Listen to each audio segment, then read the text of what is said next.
দুর্দান্ত এক ইয়র্কারে হুনাইন শাহ যখন বোল্ড হয়ে ড্রেসিং রুমে ফিরছিলেন, ধারাভাষ্যকারের কণ্ঠে নাহিদ রানাকে নিয়ে উচ্ছ্বাস। বলে উঠলেন, অ্যাবসুলিট বিউটি। সত্যিকার অর্থেই যেন পিএসএল এর ফাইনালে বোলিংয়ে সৌন্দর্য ছড়ালেন বাংলাদেশের তরুণ পেসার নাহিদ রানা।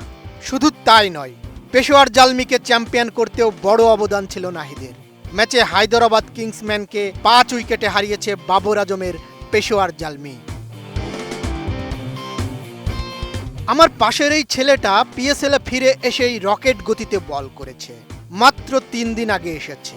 করাচিতে দেখেছিলাম সে 151 কিলোমিটার গতিতেও বল করেছে। ব্যাটারদের জন্য নাহিদ রানা ভয়ঙ্কর। সামনের টেস্ট সিরিজ আছে, বাবর আজম নিশ্চয়ই ওকে ফেস করতে চাইবে না, ফ্রেন্ডলি রাইভারলি হবে।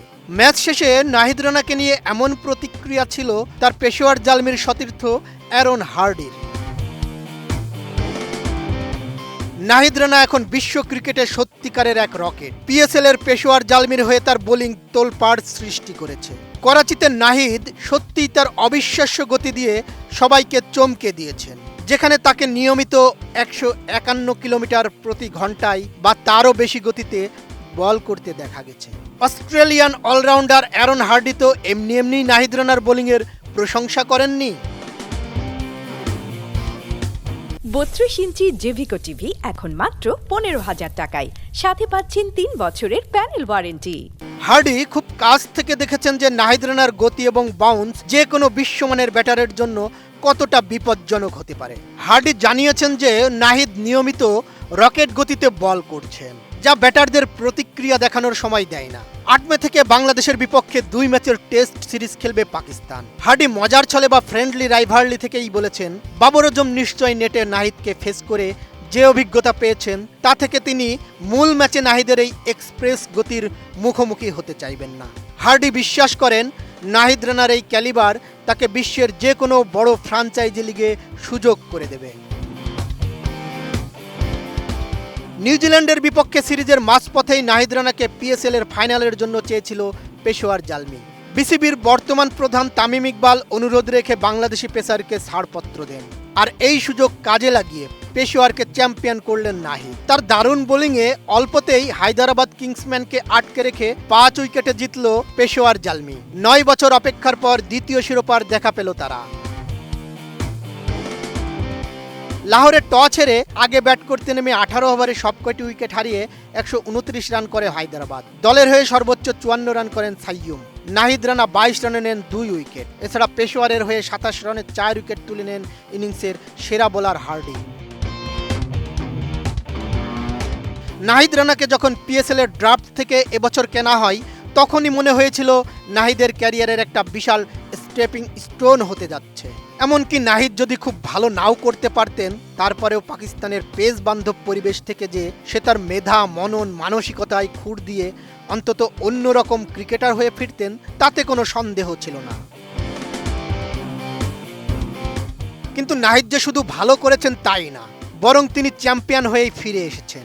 বাংলাদেশের কোনো পেসার বিশ্বমঞ্চে নিজেকে একদম এক্সপ্রেস পিওর ফাস্ট বোলার হিসেবে প্রতিষ্ঠিত করতে পেরেছেন, সেটাও বিশাল কিছু।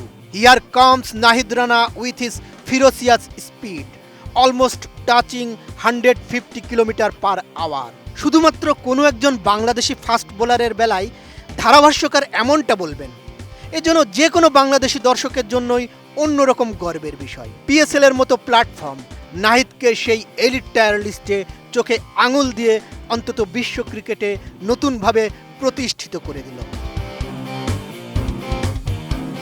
শুধুই কি গতি, ক্ষুরোধার মস্তিষ্ক না থাকলে গতিও যে মূল্যহীন হয়ে পড়ে। কিন্তু নাহিদ ফাইনাল ম্যাচে বেশ কিছু টেকনিক দেখিয়েছেন, যা থেকে মনে হয়েছে ফাস্ট বোলিংয়ের টেকনিক্যাল আর্টটাও রপ্ত করে ফেলেছেন। নাহিদ তার বোলিংয়ে একটা অনিশ্চয়তা ফ্যাক্টর নিয়ে এসেছে। ব্যাটসম্যানকে প্রতি মুহূর্তে ভাবাচ্ছেন যে পরের বলটি ইয়র্কার লেন্থে আসবে নাকি প্রচণ্ড গতিতে কাঁধ মাথা বরাবর বাউন্সার আসবে, এবং ওভারের 6টি বলের মধ্যে এমনভাবে ইয়র্কার ও বাউন্সারের মিশেল দিয়েছেন যে মাঠে উপস্থিত থাকা ওয়াসিম আকরামও হয়তো নস্টালজিক হয়ে উঠেছিলেন। ম্যাচের মাঝখানে ওয়াসিম আকরাম তো বলেই দিলেন যে নাহিদ এমনভাবে ডিপ মিড অনে ফিল্ডার সেট করেছেন যে ব্যাটসম্যান খানিকটা দ্বিধান্বিত হয়েই ভাববেন যে পরের বলটি ইয়র্কার হওয়ার চান্স বেশি নাকি বাউন্সার। ব্যাটসম্যান কিন্তু একেবারে সন্দেহমুক্তও হলেন না, পেছনের পা ঠিকই প্রস্তুত রাখলেন বাউন্সার খেলার জন্য। নাহিদ মারলেন কাঁধ বরাবর 146 গতির বাউন্সার। পরের বলে এবার মারলেন ইয়র্কার, অর্থাৎ ব্যাটসম্যানকে যথেষ্ট গোলক ধাঁধায় ফেলার জন্য ফোল্ড চেঞ্জ করে ম্যানুপুলেট করার শিল্পও নাহিদ বেশ ভালোভাবেই শিখেছেন।